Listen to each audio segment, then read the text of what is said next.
Journey to the end of the world, Ishani Doshi, इनका लिखा हुआ चैप्टर है। इसको सुनने में ऐसा लगता है कि ये एक नॉवल होगा जिसके अंदर सच में लोग जो हैं वो एंड ऑफ द वर्ल्ड तक जा रहे होंगे। सुनने में बहुत ज्यादा कन्विंसिंगली हम ऐसा समझते हैं कि कोई थ्रिलिंग नॉवल होगा जिसमें सस्पेंस से पर्दा उठेगा और हमें पता चलेगा कि धरती का अंत कहाँ पर है। ठीक है। एक्चुअली ये सब बताने के लिए नहीं है, ये एक आर्टिकल है।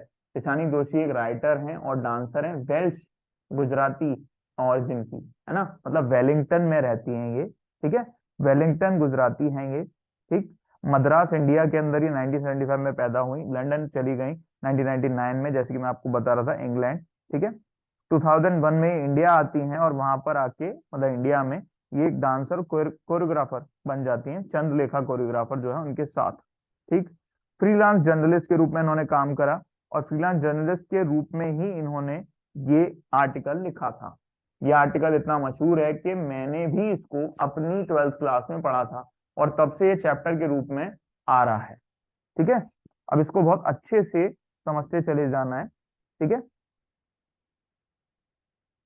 अब देखिए यहाँ पर एकेडमिक सोल्स्की नाम का एक जहाज है जो जाता है पूरे के पूरे दुनिया का चक्कर लगाने के लिए और देखने के लिए कि कहाँ पर क्या क्या चीजें पाई जाती हैं। ठीक है। और क्या आजकल हालात चल रहे हैं। ठीक है। यहाँ मद्रास, चेन्नई, यहाँ से जो है ये यात्रा शुरू होती है 13.09 degree north of the equator. ठीक। जो टाइम जोन है, यहाँ पर एक टाइम जोन शब्द का इस्तेमाल करा गया है। टाइम जोन का मतलब क्या होता है? टाइम जोन एक रीजन होता है ग्लोब का जिससे यूनिफॉर्म स्टैंडर्ड टाइम हमें पता चलता है। एक ऐसा टाइम जिसको लीगल, कमर्शियल और सोशल पर्पजेस के लिए हम इस्तेमाल करते हैं। जैसे कि अभी मेरी घड़ी में जितने बजे हुए हैं वो कैसे बजे हुए हैं? क्योंकि मैंने उसको न्यूज चैनल से मिलाया और न्यूज चैनल जो है वो उसे लीगल, कमर्शियल और सोशल पर्पजेस के लिए इस्तेमाल करता है और इसी से हमारी दुनिया रन भी करती है, मतलब हमारा पूरा का पूरा दिन इसी से रन करता है। तो पूरी की पूरी दुनिया में कई सारी टाइम जोन्स हैं। इंडिया की जो टाइम जोन है वो आ जाती है जीएमटी 5.5 आवर्स, यानी कि जीएमटी में 5.5 घंटे, यानी ग्रीनविच मीन टाइम जो है हमारा, यानी जब सूरज उदय होता है पूरी की पूरी दुनिया में सबसे पहले तो जापान में होता है कि जापान के सूरज के उगने के 5.5 घंटे के बाद इंडिया में सूरज उगता है। ठीक है। और तब से हमारा पूरा का पूरा जो दिन है वो शुरू हो जाता है, ये जीएमटी के हिसाब से। ठीक है।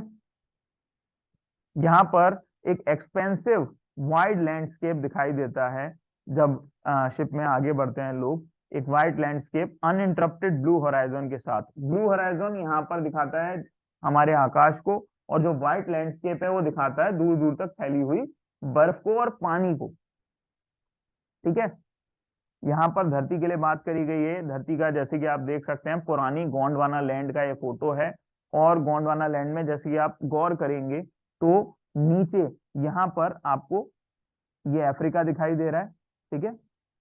यहाँ पर आपको एक अलग कॉन्टिनेंट दिखाई देगा, ये अलग कॉन्टिनेंट दिखाई देगा और ये देखो ये आपका इंडिया वाला हिस्सा है। ठीक है। तो इस तरह से जब ड्रिफ्टिंग हुई थी तो हमारी पूरी की पूरी जो गोंडवाना लैंड है वो टूटी थी और हमारे सारे के सारे जो कॉन्टिनेंट्स हैं वो अलग अलग जाके बन गए थे। ठीक है। Continental drift, Pangaea. ठीक है। सबसे पहले जो लैंड थी वो थी पेंगिया। ठीक। पेंगिया के बाद में बने लोरेसिया और गोंडवाना, दो हिस्से बन गए थे इसके। और अभी ये मॉडर्न वर्ल्ड जिसमें 7 कॉन्टिनेंट हैं। क्लियर? ये बिल्कुल अच्छे से ध्यान रखना है कि सबसे पहले जब कॉन्टिनेंटल ड्रिफ्ट हुई तो सबसे पहला जो कॉन्टिनेंट था, अकेला कॉन्टिनेंट पूरी की पूरी दुनिया में, वो पेंगिया था। पेंगिया से टूटकर बने लोरेसिया और गोंडवाना और बाद में फर्दर जब ड्रिफ्टिंग हुई तो हमारे 7 कॉन्टिनेंट बन गए जो अभी की मॉडर्न दुनिया है। सही है। इस तरीके से आपकी पूरी की पूरी दुनिया बनी है। ठीक। ये है क्वाड्रिलन फोल्ड्स। क्वाड्रिलन फोल्ड्स क्या है कि जब हमारे पेंगिया के टुकड़े लोरेसिया और गोंडवाना में कन्वर्ट हुए और लोरेसिया और गोंडवाना के टुकड़े हमारे 7 कॉन्टिनेंट में कन्वर्ट हो गए तो कई जगह ऐसी भी थी जहां पर दो हिस्से एक दूसरे से टकराए और वहां पर पहाड़ बन गए। तो जो पहाड़ हैं जहां भी बने हैं उनको बोलते हैं कॉर्डिलेरियन फोल्ड्स। कॉर्डिलेरियन फोल्ड्स वो जगह हैं जहां पर दो कॉन्टिनेंट के टकराने से पहाड़ बन गए थे। मैं आपको इसका एग्जांपल दे देता हूं। जैसे इंडिया, इंडिया पहले यहां हुआ करता था, ये ग्रीन वाले हिस्से में, ठीक है। और जब इंडिया ड्रिफ्टिंग के दौरान इधर आगे की तरफ बढ़ा और यहाँ यूरेशियन प्लेट से टकराया, तो ये जो मैं यहाँ पर आपको दिखा रहा हूँ, यहाँ पर यंग फोल्ड माउंटेन्स यानी हिमालयास बन गए थे, ठीक है। प्रेजेंट डे में ये इंडियन सब कॉन्टिनेंट है आपका, ये वाला हिस्सा, ठीक है।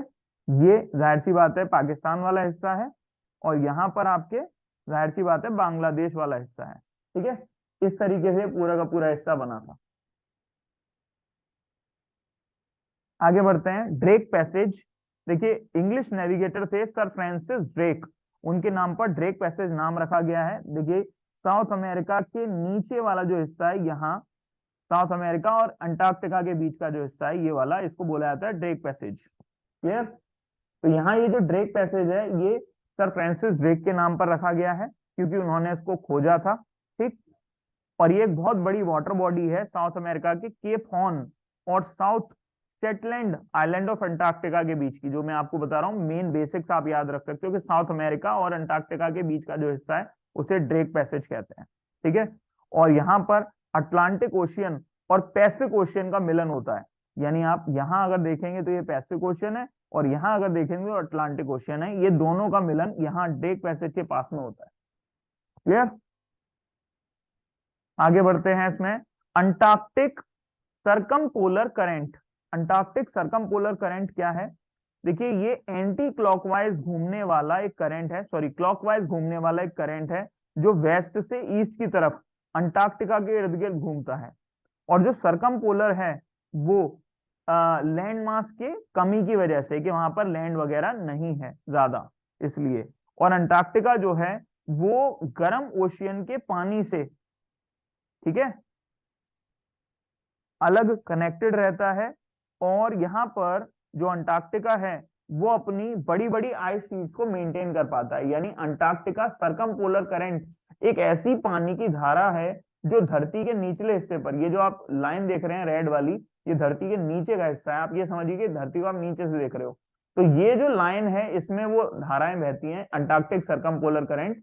अगर ये अंटार्कटिक सरकम पोलर करंट नहीं बह रहा हो तो अंटार्कटिक जो है वो पिघल जाएगा, क्योंकि जो इक्वेटर का गर्म पानी होगा वो अंटार्कटिका की तरफ जाएगा और फिर उसे पिघला डालेगा। अंटार्कटिक सरकमपोलर करंट की वजह से ही अंटार्कटिका की जो बड़ी बड़ी आइस कैप्स हैं वो जमी हुई हैं और उसी पोजीशन में वहां पर रखी हुई हैं। क्लियर। आगे बढ़े। अब यहाँ पर एक शब्द आया था मिजेस एंड माइट्स, ये क्या है? मिज एक टर्म है, वो बहुत सारी स्पीशीज के लिए बोला गया है जो छोटी छोटी फ्लाइज हैं, ठीक है। छोटे छोटे जो मच्छर हैं या कीड़े मकोड़े हैं उनके लिए मिज और माइट्स शब्द बोला जाता है। मिज हो गया ये आपका मॉस्किटो जैसे उड़ने वाले, और माइट्स हो गए ये बिना उड़ने वाले जो छोटे छोटे गोल से जो कीड़े होते हैं वो। ये जो आपका इमेज है ये है एक्चुअली ऑर्का की, ठीक है।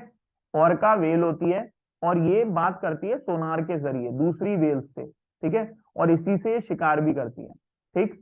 दुनिया की सबसे खतरनाक प्रजाति में से एक है ये, और ऑर्का झुंड में शिकार करती है। आजकल जो धरती है उसके अंदर जो करंट है वो इतना ज्यादा डिस्टर्ब हो गया है कि ऑर्का कई बार गहरे समुद्र में जहां पर बर्फ जमी हुई होती है वहां से निकलकर गर्म पानी वाले समुद्र में भी आ जाती हैं रास्ता भटक के। ये चीज का अच्छा सिंबल है कि हमारी जो धरती है वो एक इम्बेलेंस से गुजर रही है, और हमें जल्दी से जल्दी इसमें हो रहे पॉल्यूशन को, इसमें हो रहे नेटवर्क से जो छेड़छाड़ हम कर रहे हैं और हमारे यहाँ लगातार रेडिएशंस को बढ़ाते जा रहे हैं, ये उस चीज का एक बड़ा सिंबल है। अभी कुछ टाइम पहले ही जो हिमालयन ईगल है, हिमालयन आउल है, वो पंजाब के पास में पकड़े गए थे, वो भी इसी वजह से थे, ठीक है। आगे आते हैं, यहाँ पे ये आइस कैप्स पिघलती हुई दिखा रहे हैं कि किस तरह से जो ग्लोबल वार्मिंग है वो बढ़ती जा रही है, और अंटार्कटिका का जो रीजन है जहां पर वो एक पोलर करंट रहता है वो धीरे धीरे कम होता जा रहा है, और वो गर्म पानी अंटार्कटिका की बर्फ को पिघला रहा है। और जो ग्लोबल वार्मिंग है इस कदर बढ़ गई है कि आजकल आपको पूरी तरह सूरज देखने में भी प्रॉब्लम होती है, और आंखों में जलन वगैरह जैसी चीजें इनका सामना करना पड़ता है, बिकॉज हमारे पूरे के पूरे एनवायरमेंट में बहुत सारी जो हार्मफुल गैसेज हैं वो भरी हुई हैं, ठीक है। ये एक इमेज है जहां पर आपको एवलेंस दिखाया गया है, ये आता हुआ एवलेंस है कि बर्फ जो बड़े बड़े ग्लेशियर्स में पहले टिकी रहती थी कई कई हजार साल, कई कई 100 साल तक, वो अब थोड़ी बहुत गर्मी पड़ने के बाद में पिघलने लग जाती है, और इसमें कई सारे हादसे भी होते हैं। ठीक है, ये है आइस कैल्विंग। आइस कैल्विंग यानी ग्लेशियर किस तरीके से पिघलते हैं। जो बड़े बड़े आइस के टुकड़े हैं वो ग्लेशियर के किनारियों से झड़ जाते हैं, और इनसे फिर बहुत बड़े बड़े हादसे होते हैं। अभी अभी आपने भी उत्तरकाशी में एक हादसा सुना था, वो भी इसी में से एक था। ठीक है, ये कुछ ह्यूमन इम्पैक्ट है कि इंसान किस तरह धरती के ऊपर इम्पैक्ट डाल रहा है, कि हम जो है आप देख सकते हो एयर पॉल्यूशन किस तरह फैला रहे हैं। फिर आप जो सेकंड इमेज है उसमें देख सकते हो कि जो ट्रैफिक है वो भी एक अच्छा खासा पॉल्यूशन हमारी धरती के ऊपर क्रिएट कर रहा है, और धीरे धीरे करके हम बहुत सारा मेजोरिटी हिस्सा जो है धरती का ऑक्यूपाई करते जा रहे हैं, पेड़ों को काटते जा रहे हैं। फिर जो नीचे वाली इमेज है इसमें डंपिंग दिखाई गई है कि किस तरह पॉलिथीन वगैरह जैसी जो चीजें हैं उनकी डंपिंग हम जो है वेस्ट ग्राउंड पर कर रहे हैं, और उनकी फर्टिलिटी को पूरी तरह खत्म कर रहे हैं। और जो जमीन है उसमें पानी अब बिल्कुल भी नहीं बचा है, और धीरे धीरे करके जो जमीन है वो पूरी तरह बैरन होती जा रही है। बैरन मतलब बंजर होती जा रही है।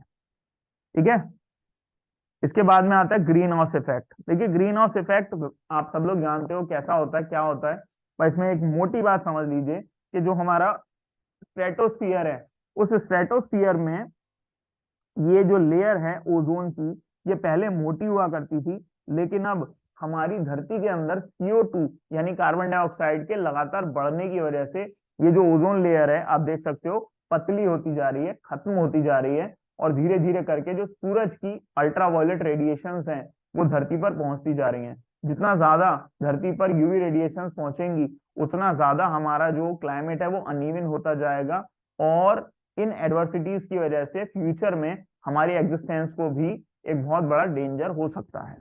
ठीक है, यहाँ पर एक प्रोग्राम है एकेडमिक स्कोल्स्की का, जहां पर जो स्टूडेंट्स हैं वो आइस प्रोग्राम पे अब्रॉड गए थे अंटार्कटिका, जहां पर उन्होंने ये सब चीजें डिस्कस करी। यहाँ पर फाइटोप्लैंक्टन को लेकर बात थी। फाइटोप्लैंक्टन बहुत सारे जो एक्वेटिक फूड वेब्स हैं उनका एक बेस माना जाता है, यानी एक बैलेंस इकोसिस्टम के अंदर फाइटोप्लैंक्टन सबसे पहला हिस्सा है। जब फाइटोप्लैंक्टन होते हैं तब जाके सी क्रीचर्स होते हैं, और सी क्रीचर्स व्हेल्स हो चाहे श्रिम्प्स हो चाहे स्नेल्स हो चाहे जेलीफिश, इन सब में सबसे पहले फाइटोप्लैंक्टन आते हैं। यानी अगर फाइटोप्लैंक्टन नहीं है तो ये सब भी नहीं हो सकते। ठीक है, तो किस तरह फाइटोप्लैंक्टन का जो पूरा का पूरा स्ट्रक्चर है वो भी चेंज हो चुका है। देन ये फूड चेन के बारे में बताया गया है कि सबसे पहले फाइटोप्लैंक्टन होते हैं, उसके बाद जू प्लैंक्टन होते हैं, देन फिश लार्वा, फिर छोटी छोटी फिशेस, फिर प्रेडेटर्स। तो इस तरीके से एक पूरी की पूरी फूड चेन बनती है। ठीक है, यानी आप समझ रहे होगे कि फाइटोप्लैंक्टन अगर नहीं है तो कुछ भी नहीं होगा, और हम अपने पॉल्यूशन को और बढ़ा बढ़ा के धीरे धीरे इन फाइटोप्लैंक्टन को कमजोर करते जा रहे हैं। और अगर फाइटोप्लैंक्टन कमजोर हो गए तो धीरे धीरे पूरी की पूरी जो फूड चेन है उस पर असर पड़ जाता है, और पूरी फूड चेन खराब हो रही है। यानी कुल मिला के हम ये कह सकते हैं कि हम अपनी धरती के ऊपर फ्लोरा एंड फौना को धीरे धीरे बर्बाद करते चले जा रहे हैं। ठीक है, खत्म करते जा रहे हैं। आगे आते हैं, यहाँ पर छोटी चीजों का ध्यान रखिए, ये बोला गया है। कहने का मतलब ये है कि अगर आप छोटी छोटी चीजों का इस्तेमाल करेंगे, उनका ध्यान रखेंगे, तभी बड़ी चीजों का ध्यान रखा जा सकेगा। जैसे कि अगर इस इमेज को देखो आप, मछलियों वाली, तो उसमें छोटी मछली का ध्यान रखना बहुत जरूरी है, क्योंकि अगर छोटी मछली नहीं होगी तो उससे बड़ी मछली क्या खाएगी, और उससे बड़ी मछली नहीं होगी तो एक शार्क क्या खाएगी। तो अगर आप शार्क की चिंता करना चाहते हो तो शार्क के बारे में मत सोचो, उस मछली के बारे में सोचो जिस तक शार्क की फूड चेन जुड़ती है। ठीक है, तो यहां पर छोटी चीजों का ध्यान रखो and the big things will fall into place. यानी अगर हम छोटी चीजों का ध्यान रखते हैं तो बड़ी चीजें अपने आप जगह पर आ जाएंगी। ठीक है, बाद में गैंग प्लैंक के बारे में बताया गया है। देखिए गैंग प्लैंक जो शब्द इसमें आया था वो BST के शब्द से मिलता हुआ है, तो हमें उसे नहीं समझना है। जब जहाज से लोग उतरते हैं तो जहाज को डॉक्स से कनेक्ट करने वाला जो स्टैंड होता है उसे बोलते हैं गैंग प्लैंक। क्लियर, जहाज को डॉक्स से कनेक्ट करने वाला जो प्लैंक होता है दैट इज गैंग प्लैंक। ध्यान रखना। ठीक है, लोग इसमें अलग अलग मीनिंग बना देते हैं जब गैंग प्लैंक से रिलेटेड कुछ लिखते हैं तो। आगे जो लोगों का एक्सपीडिशन जाता है अलग अलग जगहों पर, ठंडी जगहों पर, तो वो क्या क्या पहनते हैं, ये हैं चश्मा, गॉगल्स, ग्लेयर से बचने के लिए। गॉगल कहा जाता है एक नॉर्मल चश्मे को जो आप धूप से बचने के लिए लगा देते हैं, और ये जो चश्मा है इन्हें बोलते हैं ग्लेयर्स। कुछ लोग इन्हें स्पोर्ट्स गॉगल भी कह देते हैं, लेकिन ये इसका सही नाम नहीं है, इसका सही नाम ग्लेयर्स है। ठीक है, जैसे गॉगल्स होता है वैसे ही ग्लेयर्स होता है। ग्लेयर्स लगाए जाते हैं बर्फ की चमक से बचने के लिए, क्योंकि बर्फ की जो सफेद चमक होती है उससे हम बचना चाहते हैं, तो हम ग्लेयर्स लगाते हैं। ठीक है, स्पाइक्ड बूट्स पहनते हैं, यानी जो बूट्स होते हैं उनके अंदर कांटे निकले रहते हैं। ठीक है, और इस तरह का जैसे विंड शीटर है, ये विंड शीटर पहनते हैं, ये विंड शीटर ही है। ठीक है, ये इसलिए नहीं होता कि हमें गर्म रख सके, बल्कि इसलिए होता है कि हमारी गर्मी को हमारे शरीर के अंदर ही रख सके। ठीक है, तो जो लोग वहां पहाड़ों पर चढ़ने के लिए जाते हैं, उनके कपड़े बेशक आपको फूले हुए लगते होंगे, लेकिन वो कोई रुई वगैरह से, गद्दे वगैरह से नहीं बने हुए होते। ठीक है, वो एक्चुअली पहने हुए होते हैं पैराशूट से बने हुए, ऐसे ही दिखने वाले विंड शीटर। ठीक है, आगे बढ़ते हैं। यहां पर in the periphery crabeaters use were stretching and sunning themselves in ice floe. तो जैसे कि आप यहां देख सकते हैं, कार्बिट्री कार्बिट्री सील्स जो हैं वो यहाँ पर धूप सेकती हैं थोड़ा थोड़ा, और जो आइस फ्लोज हैं, यानी जो पिघलती हुई बर्फ है, वो धीरे धीरे करके उनके हैबिटेट को खत्म कर रही है, और धीरे धीरे करके जो सील्स हैं उनको ग्रेव होने में, या आप कह सकते हैं उनको रिप्रोडक्शन करने में बहुत ज्यादा प्रॉब्लम होती है, और वो सील्स धीरे धीरे करके खत्म होती जा रही हैं। और सील्स क्योंकि कहीं ना कहीं एक फूड चेन से जुड़ी हुई हैं, तो वहां फूड चेन में एक प्रॉब्लम आ जाती है। ठीक है, आगे बढ़ते हैं। जब ये एक्सपीडिशन आगे बढ़ता है तो वहां पर इनके पैरों के नीचे 1 मीटर मोटी बर्फ थी, और उसके नीचे 180 मीटर लिविंग और ब्रीदिंग सॉल्ट वाटर था। लिविंग और ब्रीदिंग सॉल्ट वाटर का मतलब यह है कि अंटार्कटिका में ऐसी बहुत सारी जगह हैं जहां पर 1-1 मीटर मोटी बर्फ है, और उसके नीचे 180 मीटर गहरा समुद्र भी मौजूद है, जहां पर जीव जंतु वगैरह रहते हैं। वहां पर फ्लोरा एंड फौना सब मौजूद है, कुछ पेड़ पौधे भी हैं छोटे छोटे, जो एक्वेटिक लाइफ है वहां की, वो भी मौजूद है, जिसमें मछलियां भी हैं, इवन बड़ी बड़ी वेल्स भी हैं। तो यहाँ पर सोई यानी स्टूडेंट्स ऑन आइस, ये कैनेडियन चैरिटेबल ऑर्गेनाइजेशन थी। ये एजुकेशनल एक्सपीडिशंस को लीड करती है आर्कटिक और अंटार्कटिक ओशियन में, और इंटरनेशनल हाई स्कूल और यूनिवर्सिटी स्टूडेंट्स को ये वहां पर लेकर जाते हैं। ठीक है, और इनका मैंडेट ये है कि यूथ और एजुकेटर्स को पूरी की पूरी दुनिया में ये दिखाना, अपॉर्चुनिटीज देना कि पोलर रीजन में कैसे रहा जाता है, और कैसी वहां की लाइफ होती है, कैसे वहां के जानवर वगैरह होते हैं। और इनका गोल ये है कि जो नई अंडरस्टैंडिंग है वो लोगों के अंदर आए, कि ग्लोबल एनवायरनमेंट में वो चेंज लाने के लिए काम करें, और हमारे जो पॉल्यूशन फैल रहा है पॉल्यूशन को रोकने के लिए आगे बढ़े। ठीक है, ये है जॉब ग्रीन, इनका नाम चैप्टर में आया है। जॉब ग्रीन फाउंडर और एग्जीक्यूटिव डायरेक्टर हैं, और एक्सपीडिशन लीडर भी। इसी तरह के एक्सपीडिशन ये करवाते हैं, और एक एडवेंचरर भी हैं ये। इनका काम बेसिकली यही है कि लोगों में जागरूकता लेकर आए, अवेयरनेस लेकर आए। ठीक है, पहला एक्सपीडिशन इन्होंने आर्कटिक और अंटार्कटिक में किया था 1994 में, यानी ये ग्रीनलैंड और अंटार्कटिका दोनों जगह जा चुके हैं।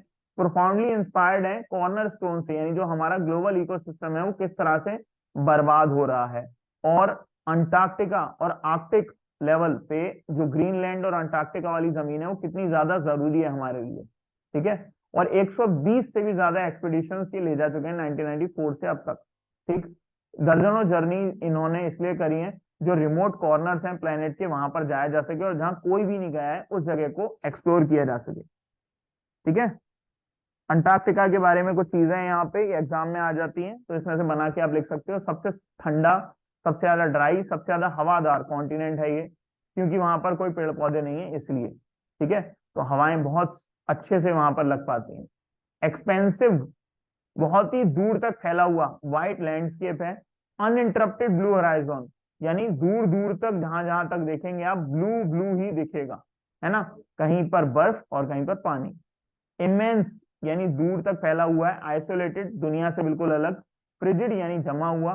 डिसोलेट यानी वहां पर कोई भी नहीं है, पूरी तरह से सॉलिट्यूड में है। At the bottom of the world, और पूरी दुनिया के नीचे है। डिवॉइड ऑफ ह्यूमन मार्कर्स यानी यहाँ पर कोई ह्यूमन मार्कर्स नहीं दिखते, इंसान के द्वारा बनाई गई कोई चीज नहीं दिखती, ना पेड़ है, ना बिलबोर्ड, ना बिल्डिंग। प्रिस्टीन, प्रिस्टीन यानी जैसे दुनिया जब शुरू हुई थी वैसा था, बिल्कुल वैसे ही है अभी भी वहां पर। विजुअल स्केल जो है, मतलब माइक्रोस्कोपिक चीज से और दूर दूर तक जो चीज फैली हुई हो वहां तक आप देख सकते हो, मतलब इतना साफ यहाँ पर दिखता है। जो दिन है वो यहाँ पर हर समय रहता है, days gone on and on and on, यानी पूरी की पूरा आप एक लंबे समय तक वहां पर रह सकते हो और वहां रात ही नहीं होती। ठीक है। यूबिक्विटियस साइलेंस मतलब एक ऐसा सन्नाटा है जो कभी खत्म नहीं होता, और कभी कभी वहां एवलैंच आते हैं, यानी जब बर्फ फिसलती है या आइस शीट टूटती हैं तब वहां आवाजें होती हैं, वरना वहां कोई आवाज नहीं होती अंटार्कटिका के अंदर, पूरी तरह सन्नाटा है वहां पे। ठीक है। स्टूडेंट्स ऑन आइस में जो एकेडमिक स्कॉल्स की रशियन रिसर्च वेसल था वो वहां गया था, और हाई स्कूल स्टूडेंट्स को ये धरती के अंत पर लेकर गए थे और उन्हें मदद किया कि वो अपने प्लेनेट के बारे में और ज्यादा जान सकें। ठीक है। स्टूडेंट्स जो थे वो अच्छे से नॉलेज को एब्जॉर्ब करने के लिए रेडी थे, और सबसे ज्यादा वो एक्ट करने के लिए रेडी थे कि अब हम दुनिया को बचाने के लिए काम करेंगे। तो यहाँ ये जो एक लाइन आई थी, take care of small things and the big things will fall into place, ये जो लाइन है वो और किस चीज से जुड़ती है? जैसे अंटार्कटिका जो है वो एक छोटी बायोडायवर्सिटी है, अगर हम अंटार्कटिका का ध्यान रखेंगे तो फाइटोप्लैंक्टन्स बच जाएंगे, और अगर फाइटोप्लैंक्टन्स बच गए तो वहां फोटोसिंथेसिस करने के लिए पेड़ पौधे बच जाएंगे, और अगर पेड़ पौधे बच गए तो आगे की जितने भी बड़े एनिमल्स तक, जितने भी जानवर आते हैं वो सब बच जाएंगे, फ्लोरा एंड फौना में सारे के सारे। ठीक है। फिर यहाँ पर जो वेस्ट अंटार्कटिका की आइस शीट्स हैं, क्या ये पूरी तरह पिघल जाएंगी? क्या धरती का अंत जल्दी आ जाएगा? कैसे अंटार्कटिका एक क्रूशियल एलिमेंट है। तो ये केवल दुनिया का एक जगह है जहां पर ह्यूमन पॉपुलेशन कभी नहीं रह सकती है, और रिलेटिवली प्रिस्टीन है ये। यहाँ पर कहने वाली बात यह है कि अगर अंटार्कटिका की शीट्स पूरी तरह कभी पिघल जाती हैं तो तुम्हारी धरती पर वाटर लेवल बढ़ जाएगा, और धरती पर कई सारे बड़े बड़े सुनामीज आ सकते हैं। तो अंटार्कटिका की आइस कैप्स पिघलने से तुम एकदम नहीं मर जाओगे, लेकिन ये होगा जरूर कि जब सुनामीज आएंगे तो सुनामीज कितने बड़े हो सकते हैं इनके बारे में कोई नहीं जानता। ऐसा हो सकता है कि जो कॉन्टिनेंट्स है उनके बीच के हिस्से बच जाएं और बाकी सब डूब जाए। ठीक है। तो इसलिए हमें अंटार्कटिका की फिक्र करनी चाहिए। ठीक है।